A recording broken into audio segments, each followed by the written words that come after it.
श्री शिवाय नमस्तुभ्यम। भी दुख विपदा कष्ट सम्मुख में खड़ा हुआ हो, कितना भी दुख पूंजी धन की अगर आपको कमी पड़ रही है और ऐसा लग रहा है कि मेरे पास में कुछ भी नहीं, हम तो यहाँ तक कहेंगे कोई मकान बना रहे हो, बेटी का विवाह कर रहे हो, बेटे का विवाह कर रहे हो, कोई अच्छा कार्य कर रहे हो, धन संपदा की भी कमती दिखे तो उस समय पर कांता भगवान का स्मरण कर, कांता चक्र का स्मरण कर, शिव और नारायण का नाम लेकर एक बेलपत्र, एक शमी पत्र, एक श्वेत पुष्प, एक लाल पुष्प दोनों हाथ में लेकर भगवान शंकर के अशोक सुंदरी के स्थान पर अगर समर्पित करा जाए तो संपदा की भी कमी नहीं आती। वो कांता चक्र है जो नारायण के हाथ। यहाँ तक शिव महापुराण की कथा कहती है, अगर कोई विद्वत ब्राह्मण ने आपको बताया है कि आपके घर में पितृदोष है, कोई विद्वान ब्राह्मण ने बता दिया कि आपके घर में काल सर्प दोष है, कोई विद्वान ब्राह्मण ने बता दिया कि आपके यहाँ पर ये वास्तु दोष है और इस दोष को मिटाना जरूरी है, कोई ने आपको बताया, उस समय पर हमें घबराना नहीं, उस समय में घबराने का क्रम नहीं है। कहते हैं पीपल का जो जल पड़ता है पीपल के वृक्ष से, लोगों ने कभी देखा है कि नहीं देखा, वो हमको नहीं मालूम। कितना भी अगर कोई वास्तु दोष बता दिया, पितृदोष बता दिया, काल सर्प दोष बता दिया, कितना भी अगर कोई दोष बता दे तो पीपल का जो जल वृक्ष में से झड़ता है, कभी कभी आप उसके नीचे हाथ रखकर देखना, थाली रखकर देखना, उसमें पत्थर पर देखना तो वहां पर भी पानी के निशान आपको मिलेंगे, बूंद के निशान। मात्र उस पीपल के वृक्ष के जल की एक बिंदी, एकमात्र बिंदी, शंकर भगवान का जो शिवलिंग है जलाधारी है, चरण है, गणेश कार्तिकेय का स्थान है, अशोक सुंदरी का स्थान है और प्रत्येक जलाधारी में से पानी बीच में से आकर नीचे की ओर गिरता, नीचे की ओर गिरता। ये पानी जैसे यहाँ तक आया और यहाँ के बाद नीचे गिरेगा तब वो नाली के माध्यम से बाहर जाएगा। तो जितनी दूर यहाँ से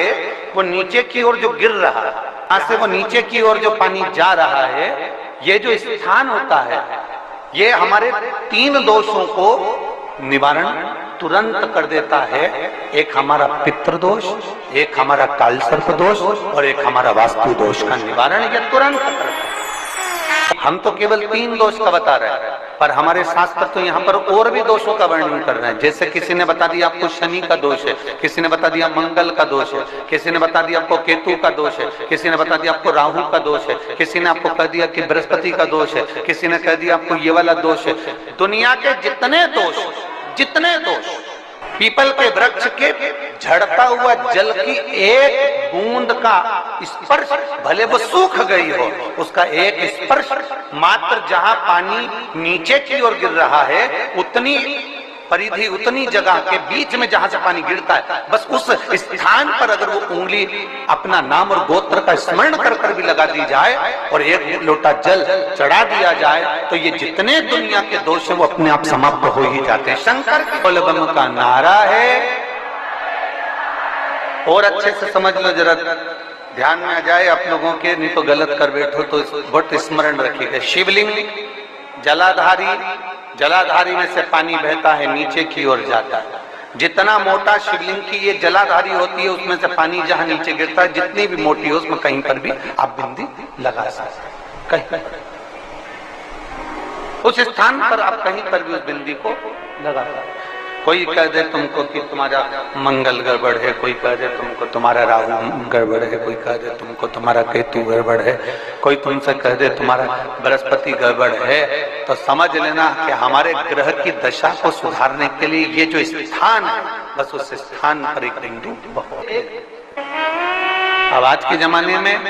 आपने देखा होगा, जब से आप शंकर जी को जल चढ़ाना प्रारंभ करें,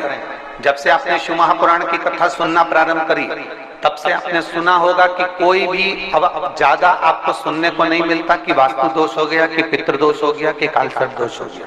इसके पहले का जो समय था, उस समय किसी को भी पत्रिका दिखाओ, किसी के पास भी जाओ, वास्तु दोष, कालसर्प दोष, पितृदोष, ये सारे दोष चलते रहते थे। पर तुमने जो एक लोटा जल शंकर भगवान को समर्पित करा, तुम्हारा चढ़ा हुआ जल उसी स्थान से नीचे गिर रहा है जहां हमने बिंदी लगाने का बताया, वहां से नीचे गिर रहा है, तो तुम्हारा दोष जल चढ़ाते चढ़ाते अपने आप वो दोष समाप्त होता चलेगा। सारी समस्या का हल